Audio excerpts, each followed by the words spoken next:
Jifunze kuongea Kiarabu online TV. Karibu.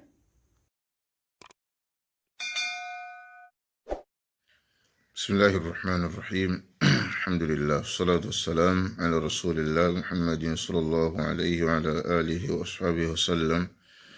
Amma ba'd, tunaendelea na darsa yetu ya lugha ya kitabu chetu hiki al-lughatu al-arabiyya li ghayri an-natiqin biha.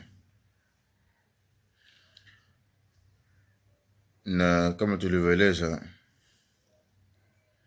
kwa yule ambaye anahitaji hivi vitabu ambavyo tunavifundisha kwenye channel yetu hii, basi vinapatikana, ni yeye tutafute kupitia namba zetu hizo ili tuweze kumpa utaratibu wa kuweza kuvipata hivyo vitabu, ili afuatilie darsa kwa uzuri zaidi, kwa sababu unapokuwa na kitabu unafuatilia darsa kwa uzuri zaidi. Kwa chukua namba zetu tutafute ili tuweze kumpa utaratibu wa kuweza kuvipata hivyo vitabu. الدرس السابع، somo la saba, al-usratu, familia. Usrati, familia yangu, usratun rifiyatun tashtaghilu biziraa, ni familia ambayo ya shamba, inashughulika na kilimo. Usrati, familia yangu, usratun rifiyah, ni familia ya shamba, inakusudia inaishi shamba vijijini huko. Tashtaghilu biziraa, inashughulika na kilimo. Tatakawanu usrati, inaundika familia yangu, min 5 afrad, abi, baba yangu, wasmuhu Said, wa ummi, na mama yangu, wasmuha Khadija, na jina lake ni Khadija, wa ana, na mimi, wasmi Nabil, na jina langu ni Nabil, wa akhi, na kaka yangu, wasmuhu Khalid, na jina langu ni wasmuhu Khalid, na jina lake ni Khalid, wa ukhti, na dada yangu, wasmuha Rahma, na jina lake ni Rahma. Yakhruju abi fi sabah, anatoka baba yangu asubuhi, lil'amal, kwa ajili ya kufanya kazi, fil mazra, shambani.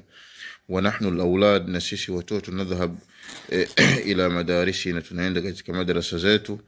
Ana mimi adrus bil mahad al-islami al-thanawi, wa Khalid wa Rahma yadrusani bis-saff as-sabi' min at-ta'lim al-asasi. Wa ummi, na mama yangu, tabqa fil bayt, anabaki nyumbani, taqumu bishuuniha, taqumu bishuunihi, anasimamia majukumu yake, yani majukumu pale ya nyumbani. Shuunihi bimaana na hiyo dhamiri narudi kwenye albayt. So ingekuwa kama ni mama, ingekuwa bishuuniha, yani shughuli yale, bishuunihi, mambo yake yale ya nyumbani, yani majukumu ya nyumbani. Tunadhifuhu, anaisafisha hiyo nyumba. Wa taghsilu almalabis, na anafua nguo, mavazi, na anafua mavazi, nguo. Wa tuiddu at'am, na anaandaa chakula. Wa ba'da adh-dhuhr, na baada ya dhuhuri, yaudu abi, anarudi baba yangu. Fanajtamiu fil bayt, tunakusanyika nyumbani. Fanatanawalu at'am al-ghada, tunakula mlo wa mchana. Wa nastarih, na tunapumzika qalilan, kidogo. Thumma yakhruj jami'u afrad usrati ila al-mazra, kisha wanatoka wote wana familia yangu kuelekea shamba. Baadhuhum, baadhi yao, yajma'u al-intaj litaswiqihi, anakusanya yale mavuno yale ya shamba, litaswiqihi, kwa ajili ya kuyapeleka sokoni. Wa baadhuhum, baadhi yao, yasqi al-ardha, na mwagilia ardhi. Wa yajma'u al-a'shab, na anakusanya zile nyasi. Wa fi nihayati al-yawm, na katika mwisho wa siku, naud ila al-bayt, tunarudi nyumbani. Wa ajlisu ana, na nakaa mimi, wa ikhwati, na ndugu zangu, lilmudhakara, kwa ajili ya mudhakara, kujikumbushia masomo, kufanya muraja. Wa kitabati alwajibat almadrasiyya, na kuandika zile homework. Wa fil yawmi tali, katika siku ifuatayo, lijama' intaj almazra, kwa ajili ya kukusanya yale mavuno ya shamba.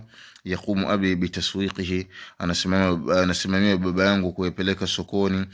Wa yashtari, na ananunua, ma nahtaju ilayhi, yale ambayo tunayohitajia, fil bayt, nyumbani, wa fil mazra, na shambani. Fa fil bayt, basi nyumbani, nahtaji ila ta'am, tunahitajia chakula. Wal malabis, na mavazi. Wal adawat almadrasiyya, na vifaa vya madrasa.